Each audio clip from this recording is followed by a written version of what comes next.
ಈಗ ಇಂದಿನ ಪತ್ರಿಕೆಗಳ ಇಣುಕು ನೋಟ. ಬರ, ಎಸ್ಡಿಆರ್ಎಫ್ ಮಾರ್ಗಸೂಚಿ ಅನ್ವಯ ನೆರವು, 27 ಲಕ್ಷ ರೈತರಿಗೆ ಪರಿಹಾರ ಬಿಡುಗಡೆ. ಎರಡನೇ ಹಂತ ನಾಳೆ ಪ್ರಚಾರ ಅಂತ್ಯ, ಲೋಕಸಭೆ ಕ್ಷೇತ್ರ ಬಿಟ್ಟು ಹೊರಡಲಿರುವ ಹೊರಗಿನ ನಾಯಕರು. ಮೊದಲ ಮಾನವ ರಹಿತ ಸ್ವದೇಶಿ ಬಾಬರ್ ಡ್ರೋನ್ ಅನಾವರಣ. ಸತತ ಎರಡನೇ ದಿನವೂ ಮಳೆ ಸಿಂಚನ, ಗುಡುಗು ಮಿಂಚು ಬಿರುಗಾಳಿ ಸಹಿತ ಸುರಿದ ಮಳೆ, ನಗರದಾದ್ಯಂತ ಹರ್ಷ ತಂದ ವರ್ಷಧಾರೆ, 35ಕ್ಕೂ ಹೆಚ್ಚು ಮರಗಳು ಧರಶಾಹಿ, ವಾಹನಗಳು ಜಖಂ. ಹ್ಯಾಟ್ರಿಕ್ ಗೆಲುವಿನ ಮೇಲೆ ಕಣ್ಣಿಟ್ಟ ಆರ್ಸಿಬಿ, ಒಂದು ಪಂದ್ಯ ಸೋತರೂ ಬೆಂಗಳೂರು ಪ್ಲೇ ಆಫ್ನಿಂದ ಔಟ್. ಇವು ಇಂದಿನ ಪತ್ರಿಕೆಗಳ ಪ್ರಮುಖ ಸುದ್ದಿ. ಉಳಿದಂತೆ ತಡರಾತ್ರಿವರೆಗೆ ಮೆಟ್ರೋ ಬಿಎಂಟಿಸಿ ಸೇವೆ, ರಾತ್ರಿ 11:30ಕ್ಕೆ ಸೇವೆ ವಿಸ್ತರಿಸಿದ ನಮ್ಮ ಮೆಟ್ರೋ.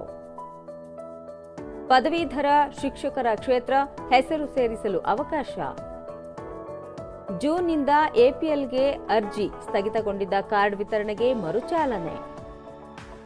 ಬಾಕ್ಸಿಂಗ್, ಭಾರತಕ್ಕೆ 22 ಪದಕ ಖಚಿತ, ಏಷ್ಯಾ ಯುವ ಮತ್ತು 22 ವರ್ಷದೊಳಗಿನವರ ಬಾಕ್ಸಿಂಗ್ ಚಾಂಪಿಯನ್ಶಿಪ್.